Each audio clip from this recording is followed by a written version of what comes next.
অনেকে আছেন স্টার সেন্টারদেরকে ভালোবাসলে আপনাদের হিংসা হয়।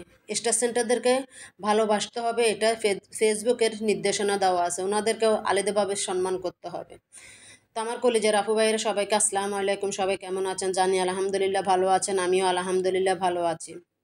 তবে আজকে আজকে বুট আর বেগুনি পেঁয়াজও কিছুই না, আজকে সাধারণ সাদা সিধাভাবে একটু মুরগি ফ্রাই করব। এখানে যারা আমরা মশলা পছন্দ করি না তাদের জন্য এই খাবারটা, একটু কর্নফ্লাওয়ার দিয়ে দিয়েছি, এখানে একটু ফেস ব্লেন্ডার করা দিয়ে দিয়েছি, একটু আদা দিয়ে দিয়েছি, একটু রসুন দিয়ে দিয়েছি, একটু মরিচ ব্লেন্ডার কাঁচা মরিচ ব্লেন্ডার করা দিয়ে দিয়েছি।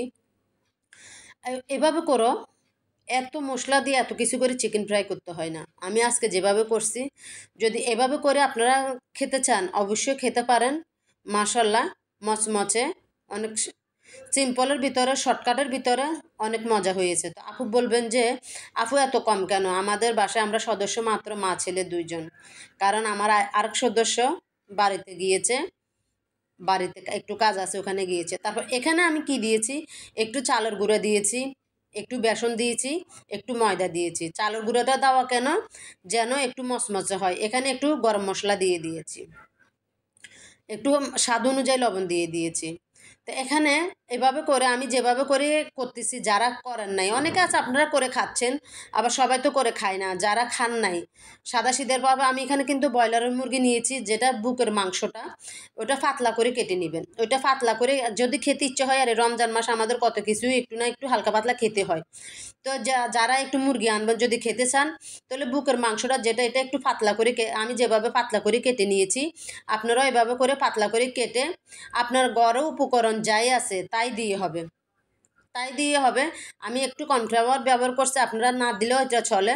আপনি একটু গরম মশলা, একটু চালের গুঁড়া, একটু বেসন, আর একটু হালকা একটু ময়দা দিবেন, কারণ এই তিনটা জিনিস দিলে একটু মচমচে হয়।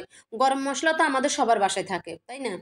তাই আমি বলবো যে আপনারা এভাবে শর্টকাটে করে এভাবে করে খেতে পারেন। অনেকে দেখা যায় যে খেতে ইচ্ছে করলো গরম মশলার কারণে খাওয়া হয় না, কিন্তু আদা, গরম মশলা সব আমাদের সবার বাসায় ইজিলি থাকে। তো আমি বলবো যারা খেতে চাইও খেতে পারেন না, তো এভাবে করে শর্টকাটের ভিতরে এভাবে করে করে খেয়ে দেখবেন, খেয়ে অবশ্যই এই আপুটার কমেন্ট বক্সে জানাবেন। তো আজকে সাধারণভাবে এটা করলাম একটু।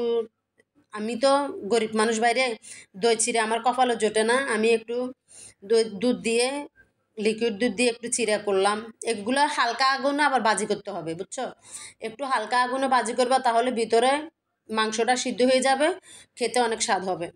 তো আবার এখানে আমি মাংসটা মাখায় রাখছি, পাক্কা 1 ঘন্টা মাখায় রাখছি। তো আমার এখানে আমার ভিডিওটা শেষের দিকে যদি ভুল কিছু বলে থাকে অবশ্যই ক্ষমা দৃষ্টিকে দেখবা। তো পর্যন্ত আল্লাহ হাফেজ।